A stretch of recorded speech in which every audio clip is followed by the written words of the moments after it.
FIFA ವಿಶ್ವಕಪ್ 2026ರ final ಪಂದ್ಯದ ಸಂಭ್ರಮಕ್ಕೆ ಬೆಂಗಳೂರಿನ ಕೋರಮಂಗಲದ ಎನ್ಜಿಬಿ ಒಳಾಂಗಣ ಕ್ರೀಡಾಂಗಣ ಸಾಕ್ಷಿಯಾಯಿತು. ಅರ್ಜೆಂಟೀನಾ ಸ್ಪೇನ್ ನಡುವಿನ ಫೈನಲ್ ಪಂದ್ಯವನ್ನ ವೀಕ್ಷಿಸಲು ಆಯೋಜನೆ ಮಾಡಿದಂತಹ ಸಾರ್ವಜನಿಕ ಕಾರ್ಯಕ್ರಮದಲ್ಲಿ ಮುಖ್ಯಮಂತ್ರಿ ಡಿಕೆ ಶಿವಕುಮಾರ್ ಭಾಗವಹಿಸಿ ಫುಟ್ಬಾಲ್ ಅಭಿಮಾನಿಗಳೊಂದಿಗೆ ಪಂದ್ಯವನ್ನ ವೀಕ್ಷಣೆ ಮಾಡಿದ್ರು. ಕಾಂಗ್ರೆಸ್ ಶಾಸಕ ಎನ್ ಎ ಹ್ಯಾರಿಸ್ ಕೂಡ ಉಪಸ್ಥಿತರಿದ್ದರು. ಈ ವೇಳೆ ಸುದ್ದಿಗಾರರೊಂದಿಗೆ ಮಾತನಾಡಿದ ಸಿಎಂ, ಕ್ರೀಡೆ ತಂಡದ ಮನೋಭಾವ, ಶಿಸ್ತು ಮತ್ತು ಒಗ್ಗಟ್ಟನ್ನ ಬೆಳೆಸುತ್ತದೆ. ಇದೇ ಉದ್ದೇಶದಿಂದ ಅಧಿಕಾರಿಗಳು, ಸಚಿವರು, ಜನಪ್ರತಿನಿಧಿಗಳು ಹಾಗೂ ಕಾರ್ಯಕರ್ತರನ್ನು ಒಳಗೊಂಡ ಟೀಮ್ ಕರ್ನಾಟಕವನ್ನ ಕಟ್ಟುತ್ತಿದ್ದೇನೆ ಅಂತ ಹೇಳಿದ್ದಾರೆ. ಅಮೆರಿಕದ ಮೆಟ್ ಲೈಫ್ ಸ್ಟೇಡಿಯಂನಲ್ಲಿ ನಡೆದ ಫೈನಲ್ನಲ್ಲಿ ಹಾಲಿ ಚಾಂಪಿಯನ್ ಅರ್ಜೆಂಟೀನಾವನ್ನ 1-0 ಗೋಲುಗಳಿಂದ ಮಣಿಸಿದ ಸ್ಪೇನ್ 16 ವರ್ಷಗಳ ಬಳಿಕ ಎರಡನೇ ಬಾರಿ ಫಿಫಾ ವಿಶ್ವಕಪ್ ಟ್ರೋಫಿಯನ್ನ ಮುಡಿಗೇರಿಸಿಕೊಂಡಿತು. ಇದರೊಂದಿಗೆ ಸ್ಪೇನ್ ತನ್ನ 38ನೇ ಅಜೇಯ ಪಂದ್ಯವನ್ನ ಪೂರ್ಣಗೊಳಿಸಿದೆ.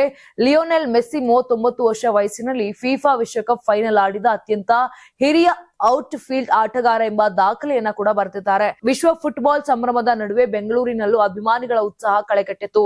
ಟೀಮ್ ಕರ್ನಾಟಕ ಮೂಲಕ ಕ್ರೀಡಾ ಮನೋಭಾವದ ಸಂದೇಶವನ್ನ ಮುಖ್ಯಮಂತ್ರಿ ಡಿಕೆ ಶಿವಕುಮಾರ್ ಹಂಚಿಕೊಂಡಿದ್ದಾರೆ.